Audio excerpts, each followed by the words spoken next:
नमस्कार, आप देख रहे हैं सिटी पोस्ट। मैं हूं अभिषेक मिश्रा। बिहार में विधानसभा चुनाव की सुगबुगाहट है और हर राजनीतिक दल इस लिहाज से अपनी तैयारी में जुटा हुआ है कि बिहार विधानसभा के चुनाव तय समय पर ही होंगे। चुनाव की सुगबुगाहट शुरू होने के साथ ही जैसे जैसे बिहार विधानसभा चुनाव की ओर बढ़ रहा है वैसे वैसे बिहार का राजनीतिक घटनाक्रम तेजी से बदल रहा है। बिहार की राजनीति में हाल के दिनों में कई दिलचस्प चीज़ें हुई हैं। हमारे साथ बात करने के लिए जेडीयू के प्रवक्ता राजीव रंजन प्रसाद जी हैं। महागठबंधन पर बात होगी, एनडीए पर बात होगी और उस नए राजनीतिक मोर्चे पर बात होगी जिसका ऐलान कल किया गया है। तो सवाल की शुरुआत हम करेंगे कल जिस नए राजनीतिक मोर्चे का ऐलान किया गया है उससे। सर, बिहार विधानसभा चुनाव की लड़ाई क्या त्रिकोणीय हो गई है? एक नया राजनीतिक मोर्चे का गठन किया गया है और इस नए राजनीतिक मोर्चे को लीड कर रहे हैं देश के पूर्व वित्त मंत्री, बीजेपी के कद्दावर नेता रहे यशवंत सिन्हा जी। तो क्या लड़ाई मुश्किल हो गई है सामना यशवंत सिन्हा? सबसे पहले तो यशवंत सिन्हा जी का बिहार में कोई आधार है ही नहीं है। अब वो झारखंड के नेता रहे हैं, उनकी पार्टी ने भी उनको इस योग्य नहीं समझा कि उनको संसद में भेजा जाए। और मुझे ऐसा लगता है कि बिहार में जब मतदाताओं का मन बन चुका हो, किसी भी अलायंस की जरूरत बिहार की जनता महसूस नहीं करती है। यशवंत सिन्हा जी तो तीसरे मोर्चे की बात कर रहे हैं या दूसरे मोर्चे का कोई वजूद नहीं है। अब मुझे लगता है ये केवल अपनी ऊर्जा का व्यय कर रहे हैं और लंबे समय से राजनीति में रहने के बाद सक्रिय बनाए रखने के लिए खुद को ऐसे मोर्चे की जरूरत उनको हो सकती है, लेकिन जनता को उनकी जरूरत नहीं है। उन्होंने तो कहा कि हम तीसरे नहीं हैं, हम पहले हैं कि दूसरे हैं या फिर तीसरे हैं, वो तो भविष्य बताएगा। भविष्य तो बताएगा ही कि वो कहीं नहीं है, न जमीन पर है, न जमीन के नीचे है, न आसमान में है। एक बात उन्होंने और कही सर, उन्होंने कहा कि सीएम नीतीश कुमार ने जनादेश का अपमान किया है और 2015 में जिस तरह से सरकार बनी महागठबंधन के साथ और उसके बाद वो बीजेपी के साथ चले गए, अगर उन्होंने ये नहीं किया होता तो शायद मेरी नीतीश कुमार से कोई शिकायत नहीं होती। तो वो कई नेताओं को साथ लाकर अब विकास की बात कर रहे हैं, तमाम चीज़ों की बात कर रहे हैं और वही बात कर रहे हैं जो प्रशांत किशोर करते रहे हैं। देखिए, सबसे पहले तो राजद की भाषा बोलने से बेहतर है कि राजद की सदस्यता वो ग्रहण कर लें। बिहार की जनता मानती है कि राजद का साथ छोड़कर नीतीश कुमार जी ने सही फैसला लिया और जनादेश का सम्मान किया। जनादेश 7 निश्चय को जमीन पर उतारने के लिए मिला था।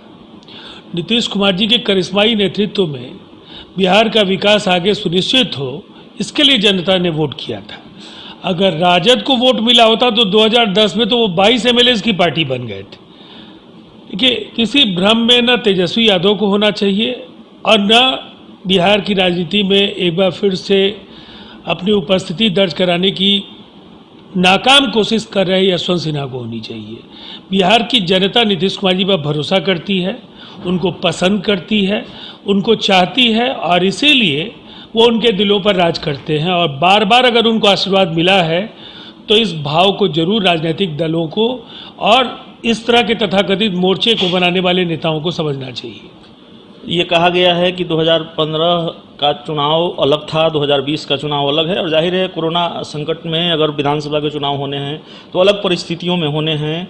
लेकिन बिहार के जो समीकरण है उसको लेकर भी कई बातें कही जा रही है। बिहार में 2 राजनीतिक खेमे हैं मुख्यतः, एक महागठबंधन है, दूसरी तरफ एनडीए है और चुनाव की शुरुआत में महागठबंधन का झगड़ा सामने आता रहा, लेकिन अब कई बातें सामने आई हैं। आरजेडी का एक बयान सामने आया है और उन्होंने ये कहा है कि 5 विधान पार्षद हमारी पार्टी के ले गई जेडीयू और उन्होंने 5 विधान पार्षदों को तोड़ा, तो हम जेडीयू को ऑल आउट कर देंगे इसलिए क्योंकि अब एनडीए में घर के चिराग से आग लगने वाली है।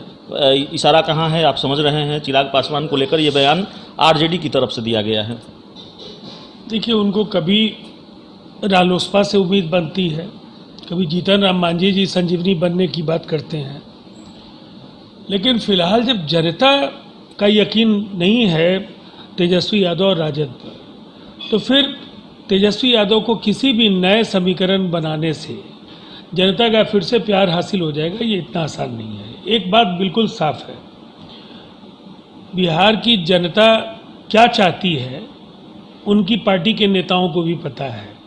उनकी नाव में अगर छेद है तो ये उनकी समस्या है। उनकी नाव अगर डूबने वाली है और लोग उनकी नाव से उतर रहे हैं तो ये उनको समझना होगा कि कैसे अपने लोगों को बचाया जाए, व्यवस्थित रखा जाए। इसलिए कि लोकतंत्र में जनता जो चाहती है उसके अनुरूप राजनेताओं का आचरण होता है, और बिहार में लहर है नीतीश कुमार जी की। यहाँ तेजस्वी यादव जितने जुगत भिड़ा लें, किसी तरह के बयान के जरिए अगर वो महसूस कर रहे हैं कि कुछ हासिल हो जाएगा उन्हें, मुझे नहीं लगता इतना आसान है आगे का सफ़र, और बहुत बुरी तरह उनकी पराजय जनता देखने के लिए तैयार बैठी है। एक आखिरी सवाल है सर, हाल के दिनों में जेडीयू की तरफ से कुछ बयान सामने आए हैं और उन बयानों की वजह से ये लगा है कि जिन मुद्दों पर 2005 में जेडीयू ने चुनाव लड़ा था या फिर एनडीए ने चुनाव लड़ा था, लालू राबड़ी शासन काल को एक तरह से कहा जाता है कि भुनाया गया था और उस शासनकाल को जंगल राज बताकर चुनाव लड़ा गया था।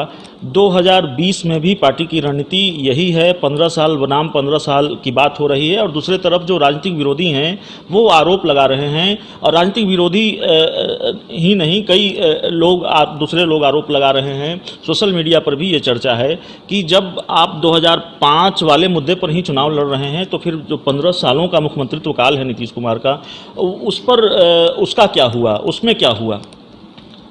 देखिए, हमारी ओर से कहीं से भी ये नहीं कहा जा रहा है कि लालू जी के कुशासन का लाभ हम लोगों को मिलेगा। हम तो सकारात्मक एजेंडे पर चल रहे हैं, लेकिन जिन्हें जातीय हिंसा के उस दौर पर गर्व है, जो इलाकाई छत्रपों के कहर से कांप रहे बिहार को लेकर के गौरवान्वित महसूस करते हैं, जिन्हें उस दौर में बंदूकों की नलियां जब गाड़ियों से निकली होती थी उस संस्कृति पर भरोसा है, तो फिर जनता क्या करेगी? जनता तो उनके एजेंडे पर बात कर रही है। हम एक बात जो कहना चाहेंगे कि हर चुनाव एक से अलग होता है।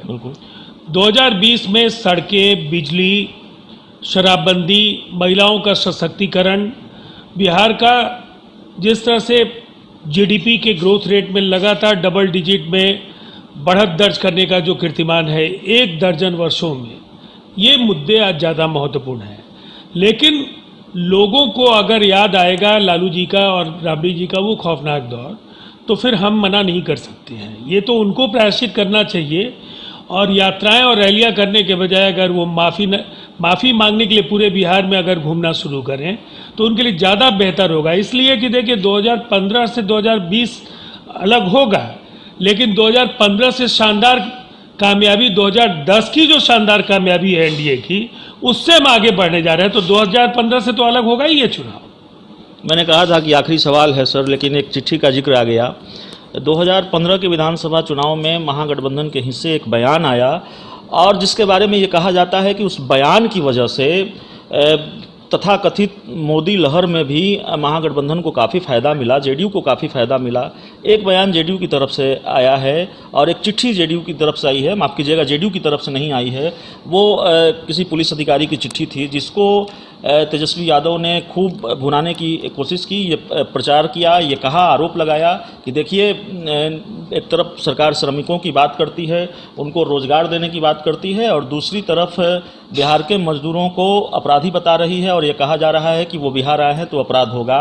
एक बयान का जिक्र मैंने किया था, नीतीश कुमार की तरफ से एक बयान आया था कि अगर श्रमिक बिहार आएंगे तो संक्रमण फैलेगा। इन दोनों बयानों को आरजेडी ने हथियार बनाया है, और लगातार ये कहा जा रहा है कि श्रमिकों को लेकर दोहरा रवैया है सरकार का। सबसे पहले पुलिस मुख्यालय ने भूल सुधार कर लिया और उस पत्र को वापस ले लिया, तो अब इस पत्र को भुनाने की किसी कोशिश को जनता स्वीकार करने नहीं जा रही। पहली बात, कोरोना संक्रमण को लेकर के नीतीश कुमार जी ने जो देश में एक व्यवस्थित प्रबंधन के मार्ग को प्रशस्त किया, न केवल बिहार बल्कि पूरे देश में स्पेशल ट्रेन से लोग आएँ और गाइडलाइंस में बदलाव हो, ये नीतीश कुमार जी के सुझाव पर केंद्र सरकार ने फैसला लिया। बिहार में स्किल मैपिंग के जरिए रोजगार मिलेगा, बयानों से ज़्यादा ज़मीन पर काम दिखता है। जब लोगों के हाथ में काम होगा, उनके हुनर की पहचान करके उनको रोज़गार मिलेगा, जो यहाँ रहना चाहेगा आत्मसम्मान के साथ इस मिट्टी की भी सेवा करेगा, अपने परिवार का भरण पोषण भी करेगा, तो फिर इस तरह के नारों के बल पर जो सियासत चमकाने की कोशिश करेंगे, उनको जनता मुंहतोड़ जवाब देगी। तो हमारे साथ बात कर रहे थे जेडीयू के प्रवक्ता राजीव रंजन जी, और बिहार की सियासत से जुड़े हुए जो सवाल थे, हमने उन सवालों पर इनसे बातचीत की, जवाब तलाशने की कोशिश की, जवाब मिला है और दावा है कि इस बार 2020 के बिहार विधानसभा चुनाव में नीतीश कुमार की लहर है और एनडीए को भारी जीत मिलेगी। इस खबर में इतना ही। अगर आपको ये इंटरव्यू अच्छा लगे, इसे अपने दोस्तों के साथ खूब शेयर करें, हमारे चैनल को सब्सक्राइब करें, बेल आइकन जरूर दबा दें। नमस्कार।